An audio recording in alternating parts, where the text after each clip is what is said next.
In this video, I'm gonna break down what it takes to actually build muscle. Now, a ton of people are out there talking about weight loss, talking about body fat. We're talking about not only body recomposition, but what it looks like to actually build muscle. And I've done this from a DEXA scan recently. Body fat went up, body fat went down. That's what you're all after. And I know that as men, we wanna be able to build muscle. We wanna be able to be strong without getting hurt. So in this video, I'm gonna break down what it looks like to pack on some muscle over the next 10 weeks. I'm gonna break it all down. And I call it the peak performance blueprint to unleash your potential. And this is the same exact thing that I've done with my guys that I've trained and coached in the NFL. The same exact protocol that I've trained with the guys that train for Navy SEALs and special operations. And the same exact process that we've done with just busy dads who have a demanding career, have kids, and want to look good, they want to feel good, they want to move well. So that's exactly what we're going to talk about. At the end of this video, you're going to know exactly how much protein, how much carbs, how much fat you should be eating. We're going to talk about what it actually looks like from a training perspective when it comes to weights, when it talks about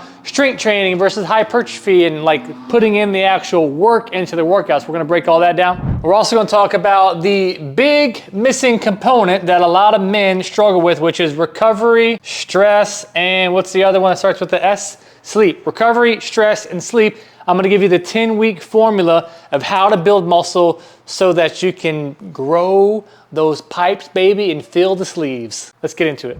Now, before we dive in, I do want to be sure to let you know who I'm talking to. This protocol is specific for guys who don't have 2 hours to spend in the gym. They need to get in and they need to get out. You wanna be strong, you wanna build muscle, but you also wanna feel athletic again. And you wanna know that if you have a system and a predictable result, that if you follow it, this is what will happen. This is not for the guy who, whether you're taking TRT or not, I have no experience with that. I don't do any hormone replacement, peptide, CRT. That's not what this video is for. This is just pure grunt work, putting in the work, optimizing your health with natural resources. Also, if you just do not have a consistent training schedule, this is gonna be very hard to get a predictable outcome because the number one thing that you're struggling with is consistency. So in order to see results, you gotta become consistent.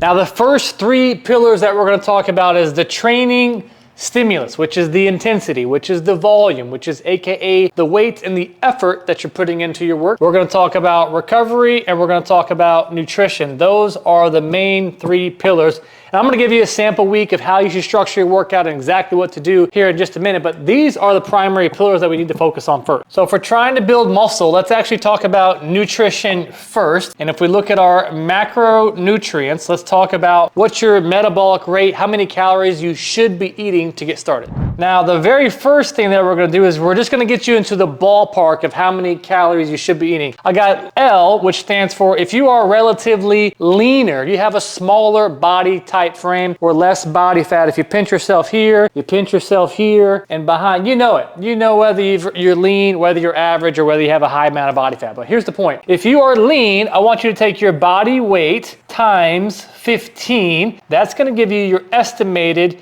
BMR to be in a surplus, because we're not doing the dirty bulk junk that the 20-year-olds do. We're trying to do this strategically so that you don't put on a ton of fat. We're just trying to get into a small surplus. If you have an average amount of body fat, 14. If you have a high amount of body fat, 13, but you probably should reconsider and probably lose some fat before you try to put on some more muscle. My personal opinion, that was the previous video, check that one out. So this is our actual total calories. The very next thing is actually quite simple. So if you are 200 pounds times 15, whatever the math is on that, that's what you're gonna do. When it comes to your protein, you've heard this 100 times, I'm not gonna beat it to death, but let's get a gram of protein per desired pound of body weight. And that's gotta be a non-negotiable, because as we get into the training here in a minute, if we're gonna train super hard, we have to get into a recovery state as quickly as possible. 1, by getting in your nervous system to calm down. 2, by refueling it properly with sugar, with carbohydrates, and with protein to maximize your muscle growth. So keep that one super simple. Calories, protein 1 gram. Now when it comes to your carbohydrates, and we're gonna talk about centering this around your workout window, that way you can have epic pumps, that you have the energy to train, that you can have the energy to keep pushing strong.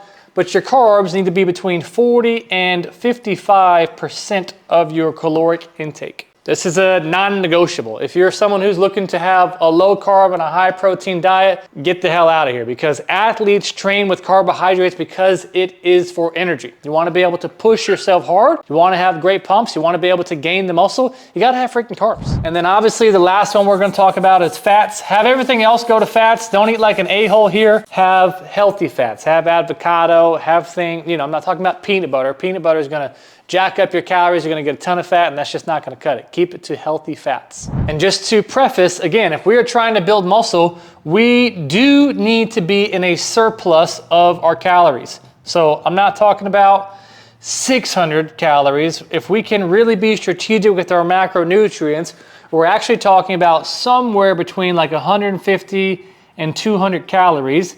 This will make it to where at the end, because muscle is hard to build and body fat is hard to get rid of, because what you don't want to have happen is you have your weight go up, cool. You have your muscle go up, cool. But you also have your body fat go up. You don't want to just become a larger person. I imagine you want to build muscle and you want to keep the body fat down as minimal as possible. So you have to be pretty reasonable on your surplus. Keep it simple. Have basically different meals that you like to rotate out for breakfast, for lunch, and for dinner. I'm not saying you have to eat the same thing every day, the chicken, the broccoli, the rice. I'm not saying you have to do that, although that is a great meal. Have some variety in it. And as you begin to understand your caloric intake, all you need to do is, okay, do I have a pound of X, Y, and Z, or do I have a half a pound? You can have your meal, but then you just need to learn how to adjust your serving sizes. That way it fits within your caloric intake. And keep it simple as always, guys. Have protein, have vegetables, have a carbohydrate. If you keep your meals centered around that, and you are preparing your meals, not sliding through Chipotle and all this stuff, take full ownership. If you want to be healthy, if you want to build muscle, you want to feel good, you need to prepare your freaking food. The next thing that I want to dive into is what everybody wants to skip directly to, which is working out. And I want you to think about something just for a quick second. If you looked at someone who looks fantastic, most people don't look at them and say, ah, man, I bet his nutrition really is on point. They're most likely think, that guy works out like an animal. But if you can begin to wrap it around your mind that you need to have the equal amount of respect for someone's physique, that the nutrition side of things are locked in.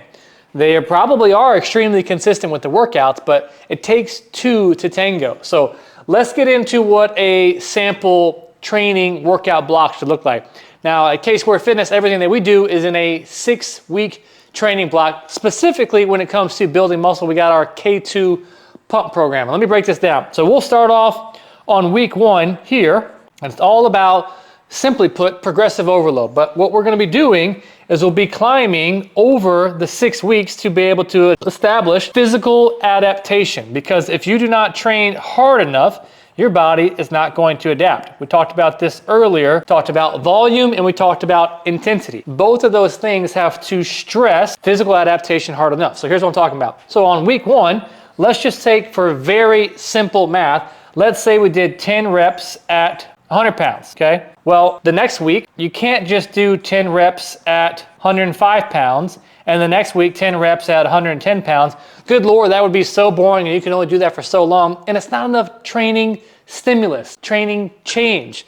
So yes, you do have to have progressive overload with your weights, but the way that we do things is each alternating weeks. We got odd weeks, we're doing X, we're doing Y, we're doing Z with our different muscle groups. And then on the other weeks, we're doing A, we're doing B, we're doing C. So every other week has its own progression. That way it stays varied, that way it stays fun, because it allows you to be a little bit mentally engaged. And yes, the percentages, the weights, the reps, all that stuff is built in to be progressively overloading and over challenging. That way at the end here, if you started at 100 pounds, and we did a bunch of different progressions in here, exercises, tempo, volume, intensity, etc., that you should still be able to be in a surplus, not only in your strength, but also in your muscular size. Every 6 weeks, we don't just do the same thing over and over and over. Throughout the calendar year, I don't know if you've heard of microcycles and mesocycles and all that type of stuff, but each thing that we're doing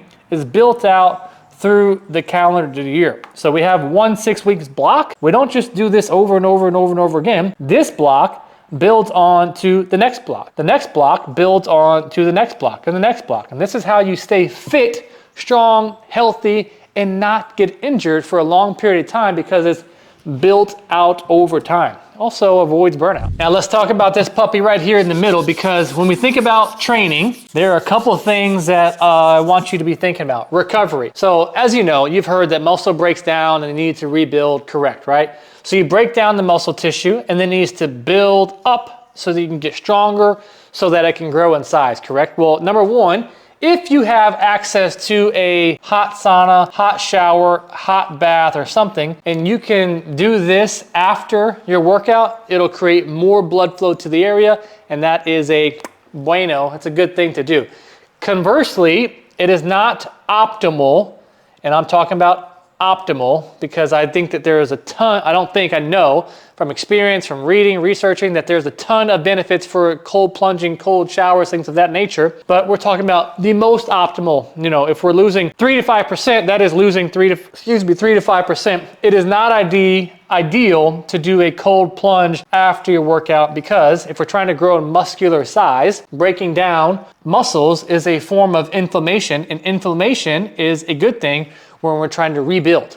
And whenever you do a cold plunge, a cold shower might not be cold enough, but that's gonna stunt or stop the inflammation process. Now, if you think, oh, well, we always did that in high school, why did we do that? Well, that's because, and the pro athletes do, it's because they are already at peak potential. The only thing that they're trying to do is reduce inflammation as quickly as possible and get back to performance. When you are already at the top, all you care about is recovering as quickly as possible. Someone who's trying to grow in muscle size, someone who's trying to grow in just get stronger, well, you need this process because you need it to break down and get bigger, not stunt this process and get recovered. Now, if you're a competitive athlete, that's a different kind of conversation. But when it comes to hot versus cold, that is a simple trick that you can do. And then when it comes to the nutrition side of things, having the carbohydrates centered around your workout, I want you to intentionally do this. Have a 3-to-1 carbs to protein ratio immediately after you work out. And if there is a time to avoid fat, it would be around your workout. So I want you to intentionally have something that has sugar, because that essentially opens up your protein receptors and allows you to absorb the nutrients better. So if you had something with sugar, with carbohydrates and protein, you're gonna flood those muscles up with recovery as quickly as possible on a nutrient basis, which is excellent. Let's actually talk about that real quick. Let's talk about a sample pre and a sample post. That way you have specific instructions or specific ideas of optimal nutrition pre and post workout. So if we're looking at before a workout, now there's different things that you should have if you're eating an hour before, 2 hours before, 30 minutes before.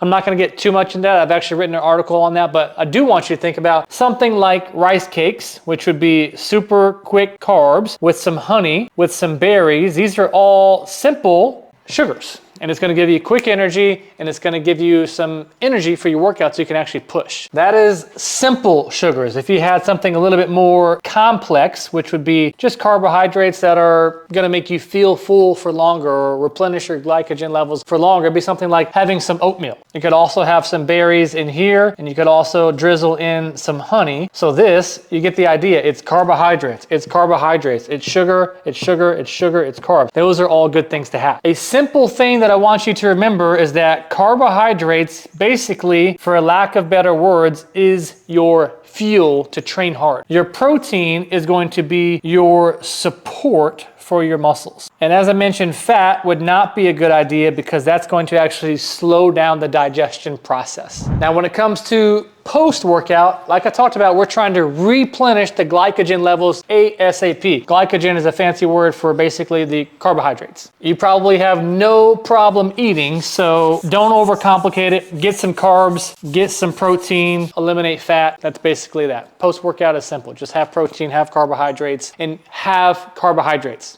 Don't forget that part. Like, it's super important. Don't just have a protein shake that has 60 grams of protein. Like, remember, 3-to-1 ratio. Give me enough carbs to protein. That would mean if you're gonna have 60 grams, you damn sure better have 180 grams of carbohydrates, which is a ton, but you gotta have carbs to grow and build muscle. That was the nutrition side of things. I wanna kind of give you a little bit of a checklist of other things that are important for your recovery. Simple stuff that you've heard over and over again, but it needs to be talked about, not left unaddressed. So number one, sleep. Sleep has got to be a priority. Sleep is huge. I often tell myself that look at sleep as your most important workout because that's where you're going to recover. That's where the hormones, all the blah, blah, blah, blah, blah. Sleep is so important. Make it a priority. Do whatever you need to do to sleep better. I have a whole protocol of little things that I do that I'll share with you quickly. After dinner, there's no overhead lights. I turn the lights down. All lights are below my head. There's some science behind that. I'm not going to get into that, but I dim the lights. I intentionally take a hot shower. In order to go to sleep, your internal shell needs to get cold, which means that your core body temperature needs to get cold. So if you heat up the outside with a hot shower, hot bath, sauna, it's going to make your insides get cold, and your body temperature needs to drop in order to go to sleep. And then follow up a hot shower with some stretching, with some meditation, with some prayer, some downtime to deregulate after the kids go to bed, whatever, after work, like, you know, you have to down regulate. Should be plain and simple, no doom scrolling in bed. Like put the phone outside of your bedroom, like put it in a box, don't bring your phone, have a no phone zone in your bedroom. When it comes to stress, a lot of these things can help you with that. The no phone zone, scrolling on your phone, you know, doesn't do you any good. Comes to this over here, the meditation, the breathing, the prayer, that's gonna help with stress. When it comes to the hot shower, just having your body optimized properly and manage other ways that you can manage stress as well. Low aerobic activity, walking, zone 2 cardio, hot saunas if you have that available, needs to be addressed. Now I'm gonna give you a couple of checkpoints over this 10 weeks that if you aren't hitting these particular metrics, kind of like some rules, if this doesn't happen, you need to do this, and if this doesn't happen, you need to do that. So give me just a second here. For example, if you are, like we talked about earlier, we're working on 100 pounds on a particular exercise, and you notice that, goodness, each week I'm going down in weight, you feel like you're getting weaker, this is a sign that we need to increase our caloric intake by 150 calories. If you feel like you are getting weaker and you are not progressing in strength. Out of these 150 calories, I talked about carbohydrates, but maybe I didn't hit it home hard enough. I want you to intentionally add 20 to 40 grams of carbs in your pre-workout meal. If you feel like you have low energy, if you feel sluggish, I want you to do the stress protocol, figure out what area of opportunity you can get better at over there, and that's where you need to focus on for the energy side of things. If you are sore every single time you work out to where you can hardly even budge, you need to prioritize probably better sleep and make sure you're getting enough protein and carbohydrates immediately after your workout. If you are still so sore that you cannot move, cut your training volume back, and this is probably a little bit too complicated, but cut it back by 20% of the weights and the volume that you were doing. If you are still watching this video, chances are that you really want to make this your reality to build muscle. I'm gonna go ahead and give you a couple of common mistakes. You're not eating enough, so you're in a surplus that is, you're either eating way too much and you're not tracking to just be in a small surplus, 150 to 200. You're switching your workouts too soon. You're not sticking with the progressive overload for the long period of time, and you're bouncing around and you're doing the random workouts. You're probably overdoing too much cardio, which is a common mistake because you think that to do that, to not gain a bunch of fat, you start overdoing on a cardio. Primary thing that people get wrong is they're not sleeping enough, still avoiding carbohydrates, trying to let the weight make it to where you basically what I'm saying is like your ego is getting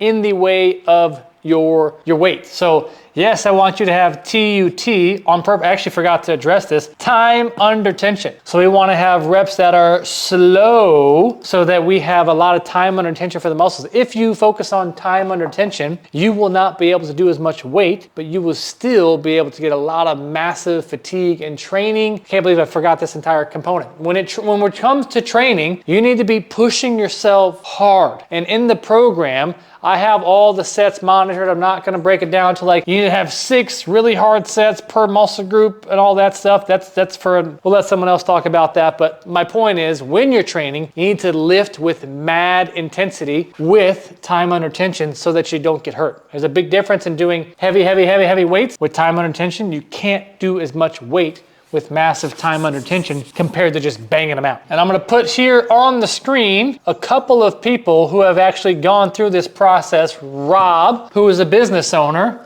who had 4 kids and did not have a lot of time. When he was training, he needed to have a system and a process that would allow him to build muscle, have more energy, so that he could get back to doing the things that made his life survive. Joseph, actually another business owner who wanted to execute things at the highest level of potential, but he was doing so much way too often, changing things all the time, did not have any consistency. Once we got him consistency, check out the transformation that he had with his body. And then Christian, oddly enough, these 3 guys are all business owners. He runs a tech company, he runs a staffing company, and this guy is a plumber. Interesting, as I was not even thinking about that. Christian came from the running world. He came from running and he had a lot of body fat. And once he started learning how to train properly, shedded the body fat, built the muscle, felt better than ever, having a super active job, he was able to actually go out and perform his job better as well without being fatigued all the time. So after you lock in for 10 weeks with this intentional